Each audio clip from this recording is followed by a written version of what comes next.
ಇಡಿ ಅಧಿಕಾರಿಗಳ ತನಿಖೆ ವೇಳೆ ಚಿತ್ರದುರ್ಗ ಕಾಂಗ್ರೆಸ್ ಶಾಸಕ ವೀರೇಂದ್ರ ಪಪ್ಪಿಯ ಅಕ್ರಮ ಬಗೆದಷ್ಟು ಬಯಲಾಗ್ತಾ ಇದೆ. ರಾಜ್ಯ ಸಚಿವ ಸಂಪುಟ ಸೇರಿಸಿಕೊಳ್ಳುವಂತೆ ವೀರೇಂದ್ರ ಪಪ್ಪಿ ಷರತ್ತೊಂದನ್ನು ಹಾಕಿದ್ರಂತೆ. ಬಿಹಾರ ಚುನಾವಣೆಗೆ 300 ಕೋಟಿ ರೂಪಾಯಿ ಫಂಡ್ ಮಾಡಲು ಸಿದ್ಧವಾಗಿದ್ದರು ಅಂತ ಹೇಳಲಾಗ್ತಾ ಇದೆ. ಕಾಂಗ್ರೆಸ್ ಯಾವಾಗಲೂ ಕಾಳಸಂತೆಕೋರರಿಗೆ, ಭ್ರಷ್ಟಾಚಾರಿಗಳಿಗೆ ಮಣೆ ಹಾಕ್ತಾನೇ ಬಂದಿದೆ. ಕಾಂಗ್ರೆಸ್ 60ರ ದಶಕದಿಂದ ಈ ಒಂದು ಕಾಳಸಂತೆಕೋರರನ್ನ, ಭ್ರಷ್ಟಾಚಾರಿಗಳನ್ನ ಪ್ರೋತ್ಸಾಹಿಸಿಕೊಂಡು ಬಂತು ವ್ಯವಸ್ಥೆ ಒಳಗೆ.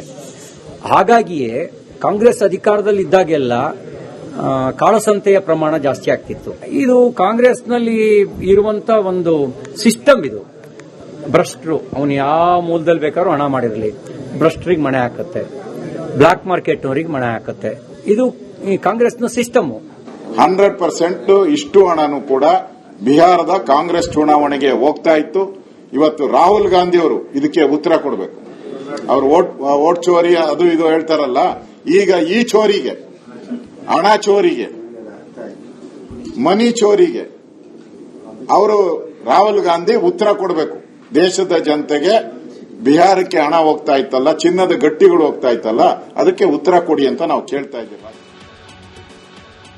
ಇಡಿ ಅಧಿಕಾರಿಗಳ ತನಿಖೆ ವೇಳೆ ಚಿತ್ರದುರ್ಗ ಕಾಂಗ್ರೆಸ್ ಶಾಸಕ ವೀರೇಂದ್ರ ಪಪ್ಪಿಯ ಅಕ್ರಮ ಬಗೆದಷ್ಟು ಬಯಲಾಗ್ತಾ ಇದೆ. ರಾಜ್ಯ ಸಚಿವ ಸಂಪುಟ ಸೇರಿಸಿಕೊಳ್ಳುವಂತೆ ವೀರೇಂದ್ರ ಪಪ್ಪಿ ಷರತ್ತೊಂದನ್ನು ಹಾಕಿದ್ರಂತೆ. ಬಿಹಾರ ಚುನಾವಣೆಗೆ 300 ಕೋಟಿ ರೂಪಾಯಿ ಫಂಡ್ ಮಾಡಲು ಸಿದ್ಧವಾಗಿದ್ದರು ಅಂತ ಹೇಳಲಾಗ್ತಾ ಇದೆ. ಕಾಂಗ್ರೆಸ್ ಯಾವಾಗಲೂ ಕಾಳಸಂತೆಕೋರರಿಗೆ, ಭ್ರಷ್ಟಾಚಾರಿಗಳಿಗೆ ಮಣೆ ಹಾಕ್ತಾನೇ ಬಂದಿದೆ. ಕಾಂಗ್ರೆಸ್ 60ರ ದಶಕದಿಂದ ಈ ಒಂದು ಕಾಳಸಂತೆಕೋರರನ್ನ, ಭ್ರಷ್ಟಾಚಾರಿಗಳನ್ನ ಪ್ರೋತ್ಸಾಹಿಸಿಕೊಂಡು ಬಂತು ವ್ಯವಸ್ಥೆ ಒಳಗೆ.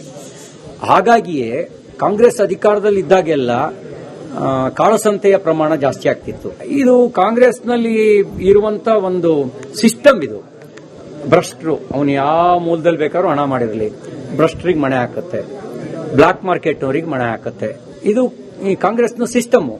100% ಇಷ್ಟು ಹಣನೂ ಕೂಡ ಬಿಹಾರದ ಕಾಂಗ್ರೆಸ್ ಚುನಾವಣೆಗೆ ಹೋಗ್ತಾ ಇತ್ತು. ಇವತ್ತು ರಾಹುಲ್ ಗಾಂಧಿ ಅವರು ಇದಕ್ಕೆ ಉತ್ತರ ಕೊಡಬೇಕು. ಅವರು ವೋಟ್ ಚೋರಿ ಅದು ಇದು ಹೇಳ್ತಾರಲ್ಲ, ಈಗ ಈ ಚೋರಿಗೆ, ಹಣ ಚೋರಿಗೆ, ಮನಿ ಚೋರಿಗೆ ಅವರು ರಾಹುಲ್ ಗಾಂಧಿ ಉತ್ತರ ಕೊಡಬೇಕು. ದೇಶದ ಜನತೆಗೆ ಬಿಹಾರಕ್ಕೆ ಹಣ ಹೋಗ್ತಾ ಇತ್ತಲ್ಲ, ಚಿನ್ನದ ಗಟ್ಟಿಗಳು ಹೋಗ್ತಾ ಇತ್ತಲ್ಲ, ಅದಕ್ಕೆ ಉತ್ತರ ಕೊಡಿ ಅಂತ ನಾವು ಕೇಳ್ತಾ ಇದ್ದೇವೆ. ಇಡಿ ಅಧಿಕಾರಿಗಳ ತನಿಖೆ ವೇಳೆ ಚಿತ್ರದುರ್ಗ ಕಾಂಗ್ರೆಸ್ ಶಾಸಕ ವೀರೇಂದ್ರ ಪಪ್ಪಿಯ ಅಕ್ರಮ ಬಗೆದಷ್ಟು ಬಯಲಾಗ್ತಾ ಇದೆ. ರಾಜ್ಯ ಸಚಿವ ಸಂಪುಟ ಸೇರಿಸಿಕೊಳ್ಳುವಂತೆ ವೀರೇಂದ್ರ ಪಪ್ಪಿ ಷರತ್ತೊಂದನ್ನು ಹಾಕಿದ್ರಂತೆ. ಬಿಹಾರ ಚುನಾವಣೆಗೆ 300 ಕೋಟಿ ರೂಪಾಯಿ ಫಂಡ್ ಮಾಡಲು ಸಿದ್ಧವಾಗಿದ್ದರು ಅಂತ ಹೇಳಲಾಗ್ತಾ ಇದೆ. ಕಾಂಗ್ರೆಸ್ ಯಾವಾಗಲೂ ಕಾಳಸಂತೆಕೋರರಿಗೆ, ಭ್ರಷ್ಟಾಚಾರಿಗಳಿಗೆ ಮಣೆ ಹಾಕ್ತಾನೇ ಬಂದಿದೆ. ಕಾಂಗ್ರೆಸ್ 60ರ ದಶಕದಿಂದ ಈ ಒಂದು ಕಾಳಸಂತೆಕೋರರನ್ನ, ಭ್ರಷ್ಟಾಚಾರಿಗಳನ್ನ ಪ್ರೋತ್ಸಾಹಿಸಿಕೊಂಡು ಬಂತು ವ್ಯವಸ್ಥೆ ಒಳಗೆ. ಹಾಗಾಗಿಯೇ ಕಾಂಗ್ರೆಸ್ ಅಧಿಕಾರದಲ್ಲಿ ಇದ್ದಾಗೆಲ್ಲ ಕಾಳಸಂತೆಯ ಪ್ರಮಾಣ ಜಾಸ್ತಿ ಆಗ್ತಿತ್ತು. ಇದು ಕಾಂಗ್ರೆಸ್ನಲ್ಲಿ ಇರುವಂತ ಒಂದು ಸಿಸ್ಟಮ್. ಇದು ಭ್ರಷ್ಟರು ಅವನು ಯಾವ ಮೂಲದಲ್ಲಿ ಬೇಕಾದ್ರೂ ಹಣ ಮಾಡಿರಲಿ, ಭ್ರಷ್ಟರಿಗೆ ಮಣೆ ಹಾಕತ್ತೆ, ಬ್ಲಾಕ್ ಮಾರ್ಕೆಟ್ನವರಿಗೆ ಮಣೆ ಹಾಕತ್ತೆ. ಇದು ಈ ಕಾಂಗ್ರೆಸ್ನ ಸಿಸ್ಟಮ್. 100% ಇಷ್ಟು ಹಣನೂ ಕೂಡ ಬಿಹಾರದ ಕಾಂಗ್ರೆಸ್ ಚುನಾವಣೆಗೆ ಹೋಗ್ತಾ ಇತ್ತು. ಇವತ್ತು ರಾಹುಲ್ ಗಾಂಧಿ ಅವರು ಇದಕ್ಕೆ ಉತ್ತರ ಕೊಡಬೇಕು. ಅವರು ವೋಟ್ ಚೋರಿ ಅದು ಇದು ಹೇಳ್ತಾರಲ್ಲ, ಈಗ ಈ ಚೋರಿಗೆ, ಹಣ ಚೋರಿಗೆ, ಮನಿ ಚೋರಿಗೆ ಅವರು ರಾಹುಲ್ ಗಾಂಧಿ ಉತ್ತರ ಕೊಡಬೇಕು. ದೇಶದ ಜನತೆಗೆ ಬಿಹಾರಕ್ಕೆ ಹಣ ಹೋಗ್ತಾ ಇತ್ತಲ್ಲ, ಚಿನ್ನದ ಗಟ್ಟಿಗಳು ಹೋಗ್ತಾ ಇತ್ತಲ್ಲ, ಅದಕ್ಕೆ ಉತ್ತರ ಕೊಡಿ ಅಂತ ನಾವು ಕೇಳ್ತಾ ಇದ್ದೇವೆ. ಇಡಿ ಅಧಿಕಾರಿಗಳ ತನಿಖೆ ವೇಳೆ ಚಿತ್ರದುರ್ಗ ಕಾಂಗ್ರೆಸ್ ಶಾಸಕ ವೀರೇಂದ್ರ ಪಪ್ಪಿಯ ಅಕ್ರಮ ಬಗೆದಷ್ಟು ಬಯಲಾಗ್ತಾ ಇದೆ. ರಾಜ್ಯ ಸಚಿವ ಸಂಪುಟ ಸೇರಿಸಿಕೊಳ್ಳುವಂತೆ ವೀರೇಂದ್ರ ಪಪ್ಪಿ ಷರತ್ತೊಂದನ್ನು ಹಾಕಿದ್ರಂತೆ. ಬಿಹಾರ ಚುನಾವಣೆಗೆ 300 ಕೋಟಿ ರೂಪಾಯಿ ಫಂಡ್ ಮಾಡಲು ಸಿದ್ಧವಾಗಿದ್ದರು ಅಂತ ಹೇಳಲಾಗ್ತಾ ಇದೆ. ಕಾಂಗ್ರೆಸ್ ಯಾವಾಗಲೂ ಕಾಳಸಂತೆಕೋರರಿಗೆ, ಭ್ರಷ್ಟಾಚಾರಿಗಳಿಗೆ ಮಣೆ ಹಾಕ್ತಾನೇ ಬಂದಿದೆ. ಕಾಂಗ್ರೆಸ್ 60ರ ದಶಕದಿಂದ ಈ ಒಂದು ಕಾಳಸಂತೆಕೋರರನ್ನ ಭ್ರಷ್ಟಾಚಾರಿಗಳನ್ನ ಪ್ರೋತ್ಸಾಹಿಸಿಕೊಂಡು ಬಂತು ವ್ಯವಸ್ಥೆ ಒಳಗೆ. ಹಾಗಾಗಿಯೇ ಕಾಂಗ್ರೆಸ್ ಅಧಿಕಾರದಲ್ಲಿ ಇದ್ದಾಗೆಲ್ಲ ಕಾಳಸಂತೆಯ ಪ್ರಮಾಣ ಜಾಸ್ತಿ ಆಗ್ತಿತ್ತು. ಇದು ಕಾಂಗ್ರೆಸ್ನಲ್ಲಿ ಇರುವಂತ ಒಂದು ಸಿಸ್ಟಮ್. ಇದು ಭ್ರಷ್ಟರು ಅವನು ಯಾವ ಮೂಲದಲ್ಲಿ ಬೇಕಾದ್ರೂ ಹಣ ಮಾಡಿರಲಿ, ಭ್ರಷ್ಟರಿಗೆ ಮಣೆ ಹಾಕುತ್ತೆ, ಬ್ಲಾಕ್ ಮಾರ್ಕೆಟ್ನವರಿಗೆ ಮಣೆ ಹಾಕುತ್ತೆ. ಇದು ಈ ಕಾಂಗ್ರೆಸ್ನ ಸಿಸ್ಟಮ್. 100% ಇಷ್ಟು ಹಣನೂ ಕೂಡ ಬಿಹಾರದ ಕಾಂಗ್ರೆಸ್ ಚುನಾವಣೆಗೆ ಹೋಗ್ತಾ ಇತ್ತು. ಇವತ್ತು ರಾಹುಲ್ ಗಾಂಧಿ ಅವರು ಇದಕ್ಕೆ ಉತ್ತರ ಕೊಡಬೇಕು. ಅವರು ವೋಟ್ ಚೋರಿ ಅದು ಇದು ಹೇಳ್ತಾರಲ್ಲ, ಈಗ ಈ ಚೋರಿಗೆ, ಹಣ ಚೋರಿಗೆ, ಮನಿ ಚೋರಿಗೆ ಅವರು ರಾಹುಲ್ ಗಾಂಧಿ ಉತ್ತರ ಕೊಡಬೇಕು. ದೇಶದ ಜನತೆಗೆ ಬಿಹಾರಕ್ಕೆ ಹಣ ಹೋಗ್ತಾ ಇತ್ತಲ್ಲ, ಚಿನ್ನದ ಗಟ್ಟಿಗಳು ಹೋಗ್ತಾ ಇತ್ತಲ್ಲ, ಅದಕ್ಕೆ ಉತ್ತರ ಕೊಡಿ ಅಂತ ನಾವು ಕೇಳ್ತಾ ಇದ್ದೀವಿ. ಇಡಿ ಅಧಿಕಾರಿಗಳ ತನಿಖೆ ವೇಳೆ ಚಿತ್ರದುರ್ಗ ಕಾಂಗ್ರೆಸ್ ಶಾಸಕ ವೀರೇಂದ್ರ ಪಪ್ಪಿಯ ಅಕ್ರಮ ಬಗೆದಷ್ಟು ಬಯಲಾಗ್ತಾ ಇದೆ.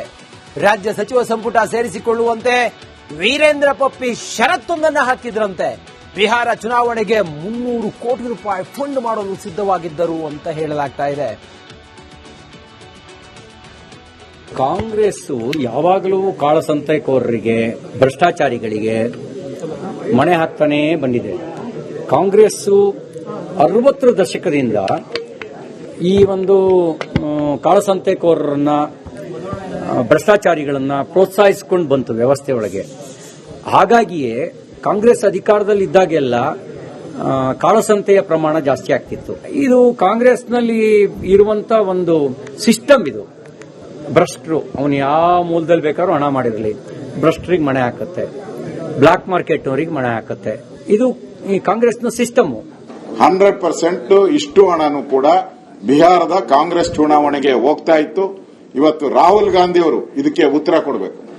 ಅವರು ವೋಟ್ ಚೋರಿ ಅದು ಇದು ಹೇಳ್ತಾರಲ್ಲ, ಈಗ ಈ ಚೋರಿಗೆ, ಹಣ ಚೋರಿಗೆ, ಮನಿ ಚೋರಿಗೆ ಅವರು ರಾಹುಲ್ ಗಾಂಧಿ ಉತ್ತರ ಕೊಡಬೇಕು.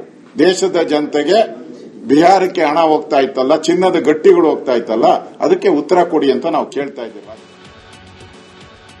ಇಡಿ ಅಧಿಕಾರಿಗಳ ತನಿಖೆ ವೇಳೆ ಚಿತ್ರದುರ್ಗ ಕಾಂಗ್ರೆಸ್ ಶಾಸಕ ವೀರೇಂದ್ರ ಪಪ್ಪಿಯ ಅಕ್ರಮ ಬಗೆದಷ್ಟು ಬಯಲಾಗ್ತಾ ಇದೆ. ರಾಜ್ಯ ಸಚಿವ ಸಂಪುಟ ಸೇರಿಸಿಕೊಳ್ಳುವಂತೆ ವೀರೇಂದ್ರ ಪಪ್ಪಿ ಷರತ್ತೊಂದನ್ನು ಹಾಕಿದ್ರಂತೆ. ಬಿಹಾರ ಚುನಾವಣೆಗೆ 300 ಕೋಟಿ ರೂಪಾಯಿ ಫಂಡ್ ಮಾಡಲು ಸಿದ್ಧವಾಗಿದ್ದರು ಅಂತ ಹೇಳಲಾಗ್ತಾ ಇದೆ. ಕಾಂಗ್ರೆಸ್ ಯಾವಾಗಲೂ ಕಾಳಸಂತೆಕೋರರಿಗೆ, ಭ್ರಷ್ಟಾಚಾರಿಗಳಿಗೆ ಮಣೆ ಹಾಕ್ತಾನೇ ಬಂದಿದೆ. ಕಾಂಗ್ರೆಸ್ 60ರ ದಶಕದಿಂದ ಈ ಒಂದು ಕಾಳಸಂತೆಕೋರರನ್ನ ಭ್ರಷ್ಟಾಚಾರಿಗಳನ್ನ ಪ್ರೋತ್ಸಾಹಿಸಿಕೊಂಡು ಬಂತು ವ್ಯವಸ್ಥೆ ಒಳಗೆ. ಹಾಗಾಗಿಯೇ ಕಾಂಗ್ರೆಸ್ ಅಧಿಕಾರದಲ್ಲಿ ಇದ್ದಾಗೆಲ್ಲ ಕಾಳಸಂತೆಯ ಪ್ರಮಾಣ ಜಾಸ್ತಿ ಆಗ್ತಿತ್ತು. ಇದು ಕಾಂಗ್ರೆಸ್ನಲ್ಲಿ ಇರುವಂತ ಒಂದು ಸಿಸ್ಟಮ್. ಇದು ಭ್ರಷ್ಟರು ಅವನು ಯಾವ ಮೂಲದಲ್ಲಿ ಬೇಕಾದ್ರೂ ಹಣ ಮಾಡಿರಲಿ, ಭ್ರಷ್ಟರಿಗೆ ಮಣೆ ಹಾಕುತ್ತೆ, ಬ್ಲಾಕ್ ಮಾರ್ಕೆಟ್ನವರಿಗೆ ಮಣೆ ಹಾಕುತ್ತೆ. ಇದು ಈ ಕಾಂಗ್ರೆಸ್ನ ಸಿಸ್ಟಮ್. 100% ಇಷ್ಟು ಹಣನೂ ಕೂಡ ಬಿಹಾರದ ಕಾಂಗ್ರೆಸ್ ಚುನಾವಣೆಗೆ ಹೋಗ್ತಾ ಇತ್ತು. ಇವತ್ತು ರಾಹುಲ್ ಗಾಂಧಿ ಅವರು ಇದಕ್ಕೆ ಉತ್ತರ ಕೊಡಬೇಕು. ಅವರು ವೋಟ್ ಚೋರಿ ಅದು ಇದು ಹೇಳ್ತಾರಲ್ಲ, ಈಗ ಈ ಚೋರಿಗೆ, ಹಣ ಚೋರಿಗೆ, ಮನಿ ಚೋರಿಗೆ ಅವರು ರಾಹುಲ್ ಗಾಂಧಿ ಉತ್ತರ ಕೊಡಬೇಕು. ದೇಶದ ಜನತೆಗೆ ಬಿಹಾರಕ್ಕೆ ಹಣ ಹೋಗ್ತಾ ಇತ್ತಲ್ಲ, ಚಿನ್ನದ ಗಟ್ಟಿಗಳು ಹೋಗ್ತಾ ಇತ್ತಲ್ಲ, ಅದಕ್ಕೆ ಉತ್ತರ ಕೊಡಿ ಅಂತ ನಾವು ಕೇಳ್ತಾ ಇದ್ದೀವಿ.